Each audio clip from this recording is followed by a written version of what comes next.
बाबा आज मेरो साथीको बर्थडे रे, ए। पैसा दिनुस् न त केही गिफ्ट किनेर लिएर पैसा? जान्छु। ल 500। उहाँहरू कति धनी होइ बक्सिन्छ, कस्तो राम्रो घरमा बसी बक्सिन्छ, कस्तो गाडी चढी बक्सिन्छ। मान्छे धनी देखे कि खाइ बक्सिन्छ, गई बक्सिन्छ, चढी बक्सिन्छ, तर त्यो पैसा कसरी कमायो त्यसको पछाडि के छ केही मतलब छैन है।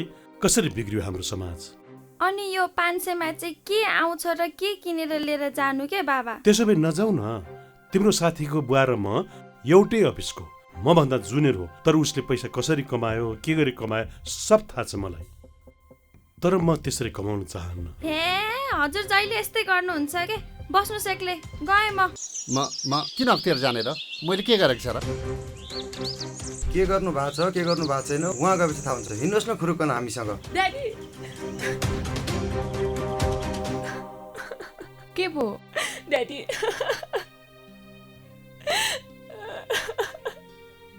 आम्दानीको स्रोत भन्दा धेरै गुणा सम्पत्ति छोरी, देखिएको र आयो त्यसको बर्थडे सुरक्षित पार्टीमा गएर नाममा पनि सम्पत्ति मैले देखिएको टिभीमा भने हेरेको छु तिम्रो आयको साथीको नपुगेको बुवाको घर। सम्पत्तिका बारे खोजको लागि हजुरले हिँड्नु भएको बाटो ठिक रहेछ बाबा। हो। उपस्थिति गराएको छ। छानबिनको अनुसन्धानको कार्य सकिएपछि तिम्रो बाबालाई आज यस्तै गरी लगेको भएदेखि हाम्रो कस्तो बेइज्जत हुँदो रहेछ हेर त छोरी। इमान्दारिता नै सबभन्दा ठुलो सम्पत्ति हो। आफ्नो पदको दुरुपयोग नगरौँ। अख्तियार दुरुपयोग अनुसन्धान आयोग, टङ्गाल, काठमाडौँ।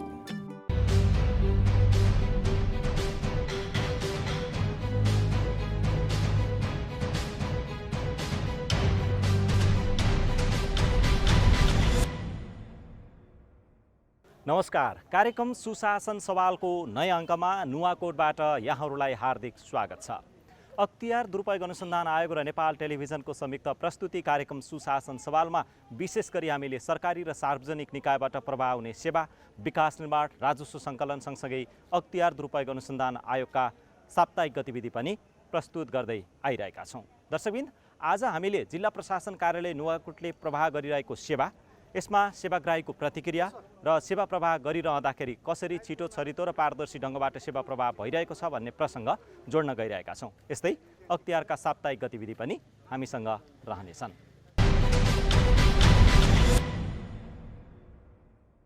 दर्शकबिन, अख्तियार दुरुपयोग अनुसन्धान आयोगले विभिन्न सरकारी र सार्वजनिक निकायबाट प्रवाह हुने सेवालाई छिटो, छरितो र पारदर्शी ढङ्गबाट प्रवाह गर्नका लागि, सूचना प्रविधिमा आधारित सेवा प्रवाह गर्नका लागि विभिन्न समयमा सुझाव प्रस्तुत गरेको छ।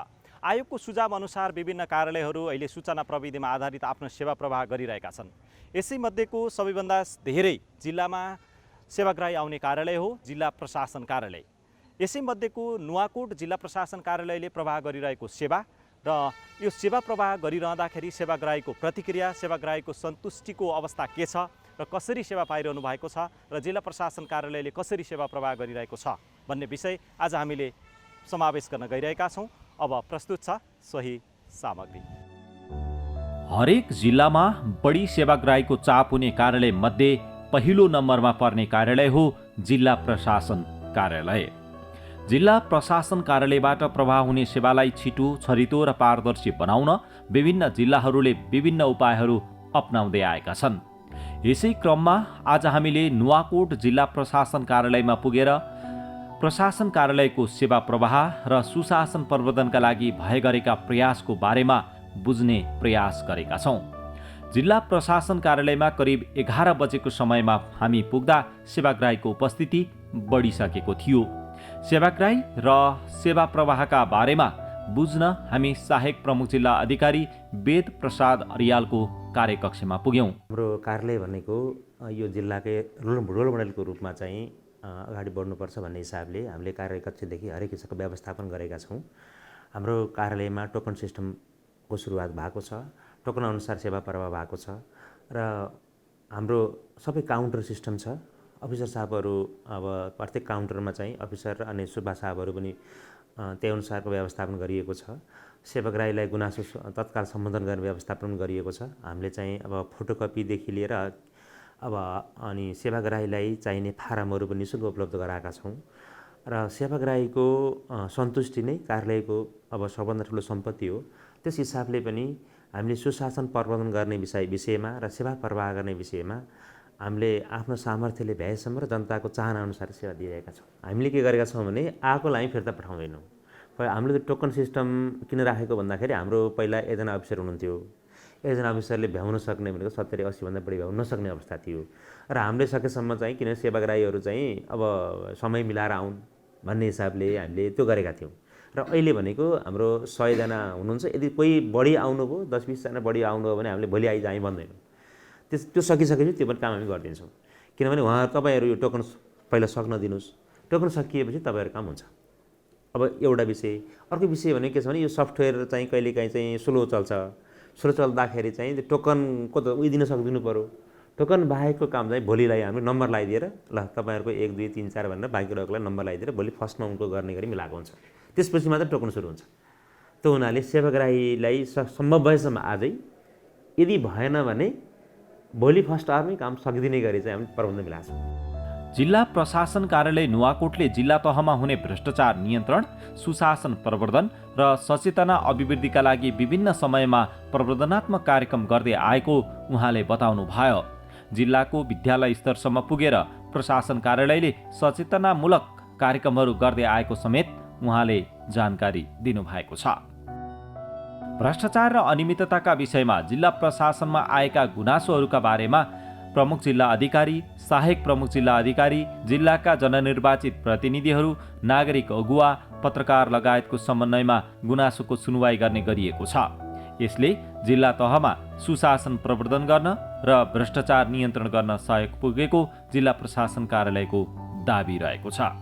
जिल्लामा हुने विकास निर्माण, सेवा प्रवाह र सरकारी एवं सार्वजनिक कामका बारेमा प्रशासन कार्यालय सँगसँगै अख्तियार दुरुपयोग अनुसन्धान आयोगमा पनि उजुरी पर्ने गरेका छन्। यसरी पर्ने उजुरीको समयमै छानबिन र अनुसन्धान गर्नका लागि आयोगले जिल्ला प्रशासन कार्यालयहरूलाई लेखी पठाउने गरेको छ।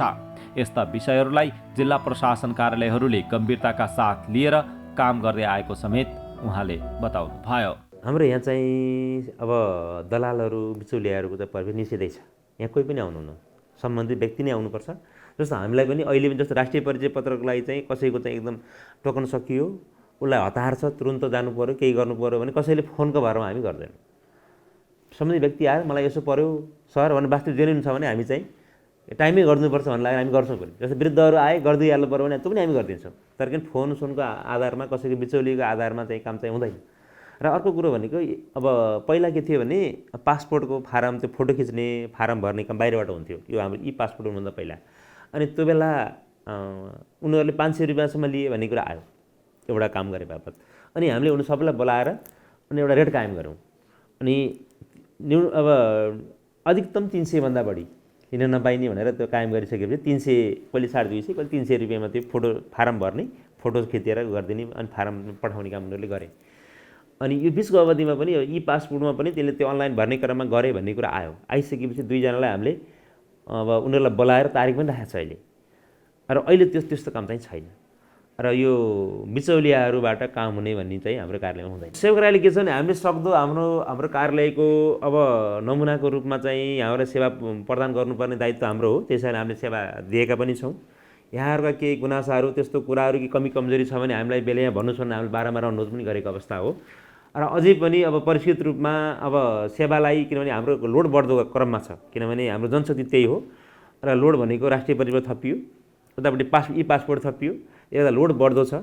अब केही हिसाबले 2-4 मिनट ढिलो काम भयो भने पनि यहाँहरूले चाहिँ सहेर चाहिँ सेवा लिइदिनु होला। हामी चाहिँ बेलुका अलि ढिलै भए पनि यहाँहरूले चाहिँ उही दिनै काम सेवा यहाँहरूलाई पुर्याउँछौँ। र यो किनभने यहाँहरूको सेवामै हामी बसेको हो, खटिएको हो, राज्यले त्यही खटाएको पनि त्यही हिसाबले नै हो। अब यहाँहरूलाई चाहिँ अब को सन्तुष्टि नै हाम्रो सबभन्दा ठुलो चाहिँ अब गौरवको विषय पनि हो, हाम्रो काम पनि हो। यस हिसाबले यहाँहरूले चाहिँ अब ढुक्क भएर चाहिँ सेवा लिन अनुरोध गर्दछु। सहायक प्रमुख जिल्ला अधिकारीसँग नुवाकोटको समग्र सुशासनको अवस्था, भ्रष्टाचार नियन्त्रण गर्नका लागि भए गरेका प्रयास र पहलका बारेमा कुराकानी गरिसकेपछि हामी सेवा प्रवाह गर्ने प्रशासकीय अधिकृत र कर्मचारीहरूको कार्यकक्षतर्फ लाग्यौँ। यति गर्दा दिउँसोको 1 बजिसकेको थियो। सेवाग्राहीको चाप घटिसकेको थिएन। सेवाग्राहीको कामकै बीचमा हामीले प्रशासकीय अधिकृत र केही कर्मचारीहरूले प्रवाह गरिरहेको सेवा र भोग्नु परेका केही समस्याका बारेमा उहाँहरूसँग कुराकानी गरेका छौँ। अहिले सेवाग्राहीहरू आउनुहुन्छ, हामीले चाहिँ टोकन सिस्टम लागू गरेका छौँ। बिहान आउनुहुन्छ उहाँहरूले, त्यसपछि आफ्नो टोकन लिनुहुन्छ। टोकन अनुसार आफ्नो हामीले यहाँ हाम्रो कर्मचारी साथीहरूले चाहिँ टोकन अनुसार चाहिँ हाम्रो पालो बोलाउने सिस्टम छ, अनलाइन सिस्टम राखेका छौँ। त्यसबाट आफ्नो पालो लिएर जब आफ्नो पालोमा उहाँहरू आउनुहुन्छ, उहाँहरूको कागजात रुजु गरिसकेपछि त्यसपछि हाम्रो काम सुरु हुन्छ। अनि त्यसपछि कागजात रुजु गरेर अब नयाँ नागरिकता चाहिँ को प्रोसेस चाहिँ अलि छिटो हुन्छ, किनभने त्यसमा जे डकुमेन्ट हेर्नुपर्ने सुरुमै हेरिन्छ। अनि त्यहाँबाट डकुमेन्ट रुजु भइसकेपछि प्रिन्ट भएर आएपछि उहाँहरूले पाइहाल्नुहुन्छ। त्यसमा धेरै समय लाग्दैन। पुरानो नागरिकताको केसमा चाहिँ अब भूकम्पमा परेर धेरै जसो धड्डाहरू चाहिँ यहाँ हाम्रो नष्ट भएका छन्। त्यही भएर रेकर्डहरू चाहिँ हामीले मेन्टेन त गरेछौँ, तर केही रेकर्डहरू चाहिँ फेला पार्न समय लाग्ने भएकोले त्यसमा चाहिँ अलि समय लाग्ने देखेको छ। अब सेवाग्राहीहरूले अलिअलि भन्ने त्यो स्वाभाविक कुरा हो। उहाँहरूलाई त टाढाबाट आएको हुन्छ, जसरी नि काम गरौँ भन्ने हुन्छ होइन। अब त्यसमा अब कानुनी प्रक्रिया नपुर्याइकन काम गर्न त हामीलाई पनि अप्ठ्यारो हुन्छ। त्यही भएर चाहिँ हामीले उहाँहरूलाई रिक्वेस्ट गर्छौँ त्यसमा होइन। त्यही भएर अघि मैले भने नि कसरी कुन माध्यमबाट चाहिँ कागजात उपलब्ध गराउन सक्नुहुन्छ त्यही अनुसार चाहिँ गर्ने भन्छौँ। अथवा हामीले वडाबाट पनि वडासँग कोअर्डिनेसन गरेर पनि डकुमेन्टहरू मगाउने गर्छौँ। सेवाग्राहीलाई अब कस्तो गर्नुहुन्छ भने पुरा प्रक्रिया पुरा नगरेर आउने र तर काम चाहिँ गरेर जान खोज्ने हुन्छ। हामी त्यसमा सम्झाइ बुझाइ गरेर भन्ने कुरा धेरै जस्तो बुझ्नुहुन्छ। हामी नबुझ्ने कुराहरूलाई चाहिँ बुझाउन कोही बुझ्न चाहिँ नचाहेर पनि नबुझ्न खोजे जस्तो हामीले नै नगरिदिएको जस्तो बुझ्नुहुन्छ। त्यो चाहिँ सेवाग्राहीको अलि समस्याको विषय बनिरहेको छ।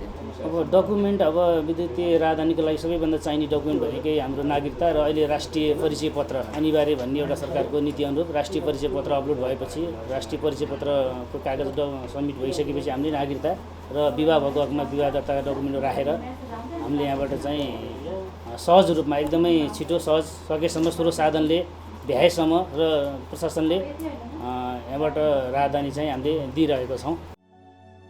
सेवा प्रवाह गर्ने निकायमा बस्ने जिम्मेवार अधिकारीका यी कुरा सुनिसकेपछि हामी नागरिकता, पासपोर्ट र राष्ट्रिय परिचय पत्र बनाउने लाइनमा बसेका सेवाग्राही समक्ष पुगेका छौँ। यसबीचमा केही सेवाग्राहीसँग सेवा प्रवाहको बारेमा प्रतिक्रिया पनि लिएका छौँ। प्रतिक्रिया लिने क्रममा कतिपय सेवाग्राहीहरूले सेवा प्रवाहका क्रममा भोग्नु परेको समस्या अथवा सहजताका बारेमा बोल्न मान्नु भएन। तर कतिपय सेवाग्राहीहरूले भने खुलेर आफ्ना कुराहरू राख्नु भयो। परिचय पत्र बनाउन आएको 4 दिन जति हो, लास्टै ढिला हो। अनि सुरुमा परिचय पत्रको काम सबै भयो, त्यसपछि लास्टमा आएर नागरिकता भएन भनेर पठाइदिनु भयो। सिफारिस लिनु गएको, सिफारिस पनि मिस्टेक गर्नुभएको थियो वडा अध्यक्षज्यूले। फेरि गाउँ गएर सिफारिस बनाएर आउँदाखेरि फेरि भएन भने फेरि आज आएको बिहान 10 बजी। अनि बल्ल अहिले नाइट गयो। आज ढिला भयो, 10 बजी आएको 1 बजीसम्म। कहिले साइन नगर्ने भन्नुहुन्छ, कहिले पालो आउँदैछ भन्नुहुन्छ। अब काम चाहिँ मेरो अब नागरिकता बिग्रेर बनाउन हो। अब काम भइरह होला भित्र। कति बेर?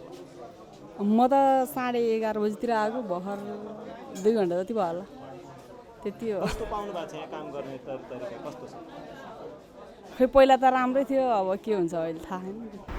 उता तारकेश्वरबाट आएको, यहाँ पासपोर्टको लागि ई पासपोर्टको लागि नयाँ फारम भरेर चाहिँ म फोटो खिचाउनको लागि आएको।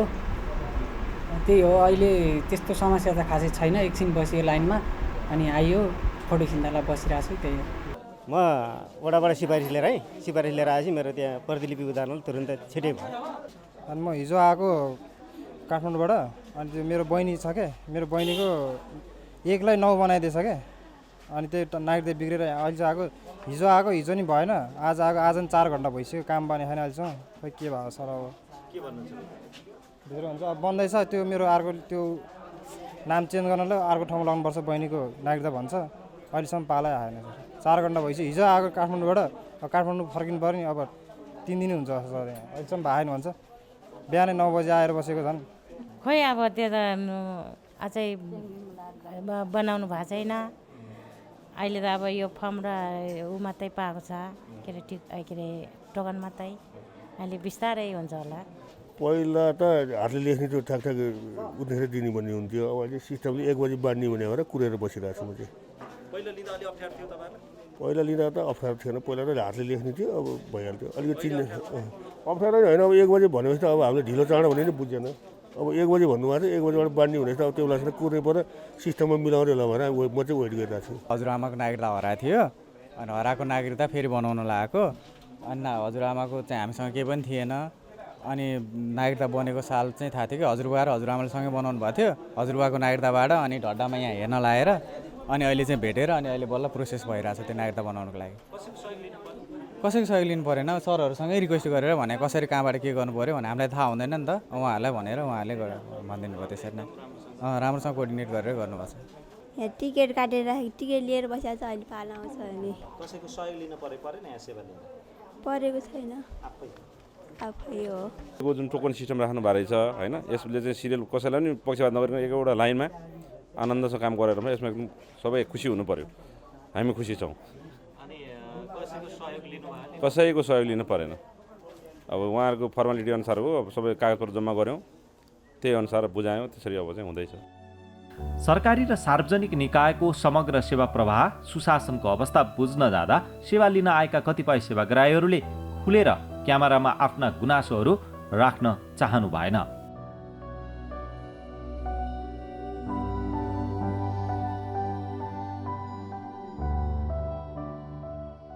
सेवाग्राहीले सेवा लिँदा भोगेका समस्याका बारेमा सम्बन्धित निकाय र व्यक्ति समक्ष उजुरी गरे मात्रै पनि समस्याको समाधान गर्न सहयोग पुग्नेछ।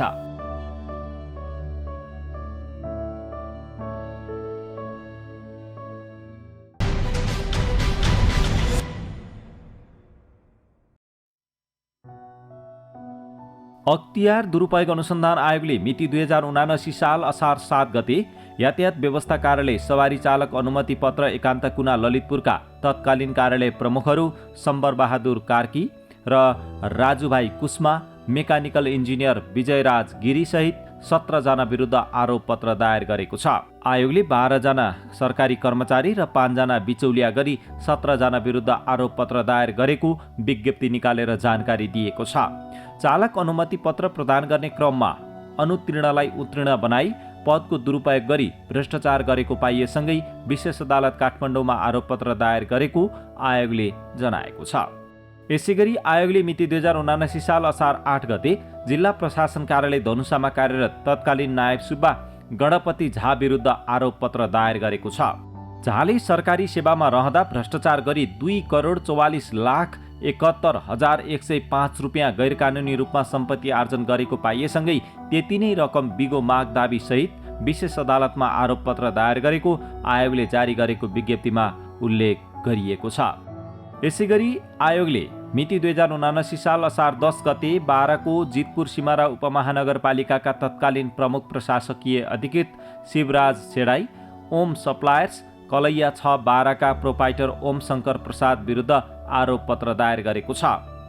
यसैगरी असार 10 गते नै आयोगले जितपुर सिमारा उपमहानगरपालिकाका तत्कालीन प्रमुख प्रशासकीय अधिकृत शिवराज सेडाई, न्यू पाथिभरा सप्लायर्स हेटौँडा 4 मकवानपुरका प्रोपाइटर मीरा कुमारी श्रेष्ठ विरुद्ध आरोपपत्र दायर गरेको विज्ञप्ति निकालेर जानकारी दिएको छ। यसैगरी आयोगले मिति 2079 साल असार 12 गते रौतहट जिल्लाको फतुवा विजयपुर नगरपालिका नगर कार्यपालिका रौतहटका तत्कालीन र हालका नगर प्रमुख गोपाल राय यादव, उपप्रमुख, प्रमुख प्रशासकीय अधिकृतहरू, वडा अध्यक्षहरू र नगरपालिकाका कार्यपालिकाका सदस्यहरू सहित 21 जना विरुद्ध आरोपपत्र दायर गरेको छ।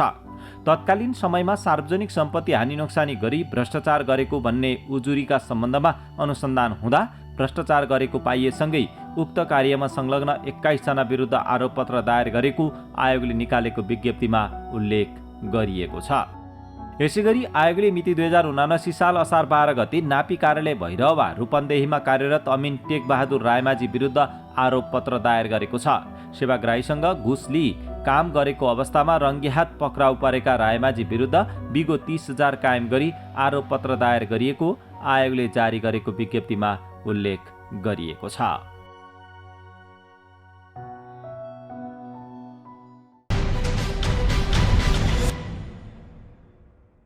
दर्शकवृन्द, कुनै पनि सरकारी र सार्वजनिक निकाय अथवा कार्यालयमा सेवाग्राही पुग्दा त्यहाँबाट प्रवाह हुने सेवा छिटो, छरितो र पारदर्शी हुनुपर्छ। यसमा दुई मत छैन। त्यो सँगसँगै सेवाग्राहीले सेवा सहज ढङ्गले तोकिएको कागजात पुरा गरिसकेपछि तोकिएको मूल्य तिरेर तोकिएको समयमा पनि पाउनुपर्छ। यदि यस्तो कहीँ कतै भएको छैन, तपाईँले सेवा लिँदा ढिलासुस्ती भएको छ, अनियमितता भएको छ अथवा कहीँ कतै तपाईँलाई झन्झट भइरहेको छ भने तपाईँले आफ्नो आवाज उठाउन सक्नुहुन्छ, जसले सुशासन प्रवर्धन गर्न र भ्रष्टाचार नियन्त्रण गर्नका लागि सहयोग पुग्छ। हो, तपाईँ हामी सबैले सुशासन प्रवर्धन र भ्रष्टाचार नियन्त्रणमा सक्रियताका साथ भूमिका निर्वाह गर्न सक्यौँ भने साँच्चीकै सुशासनयुक्त समाज र सेवा प्रवाहमा सहयोग पुग्नेछ। हवस् त, आजका लागि कार्यक्रम सुशासन सवालको समय सकिसकेको छ। तपाईँले यो कार्यक्रम नेपाल टेलिभिजनको वेबसाइट www.ntv.org.np, त्यस्तै गरेर मोबाइल एप्स, अख्तियार दुरुपयोग अनुसन्धान आयोगको फेसबुक पेज, युट्युब च्यानल र वेबसाइटमा पनि हेर्न सक्नुहुन्छ भन्दै अर्को सातासम्मका लागि हामी सबै बिदा भयौँ। जाँदा जाँदै यो एउटा सन्देशमूलक जानकारी यहाँहरूका लागि छाड्दै बिदा हुन्छौँ। हवस् त, नमस्कार।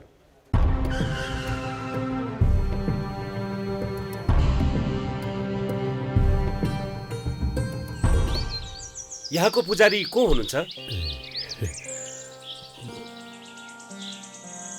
मैले चिनी यहाँलाई। यो टिनको छाना फेरेर पित्तलको राख्ने, गजुरमा सुनको जलप राख्ने। 4-5 करोड जति लाग्छ त्यो सब उहाँले दिबक्सिन्छ। तपाईँले ठेक्कामा निर्माण गर्नुभएको सरकारी भवनहरू चर्किसके, पुलहरू बन्दाबन्दै भत्किसके, सडकहरू बन्दाबन्दै खाल्टाखुल्टु भइसके, देशका संरचनाहरू पनि त यो मन्दिर जस्तै पवित्र हुन् नि। त्यसरी कमाएको पैसाले हामी यो मन्दिर बनाउन दिँदैनौँ। छ्या, कस्तो खालको टुप्प्या पुजारी रहेछ भने। जाउँ हामी पूजा गरौँ।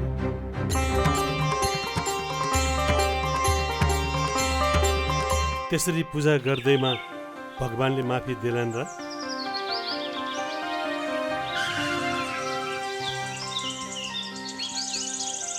तपाईहरूलाई त मैले चिनिनँ नि। हामी अख्तियार दुरुपयोग अनुसन्धान आयोगबाट तपाईसँग केही कुरा सोध्नुपर्ने भएकोले तपाईँ हामीसँग हिँड्नुहोला। हजुर, दाइलाई फोन लगाइसो। उता गएर कुरा गर्न मिल्छ, तपाईँ हामीसँग हिँड्नुहोस्।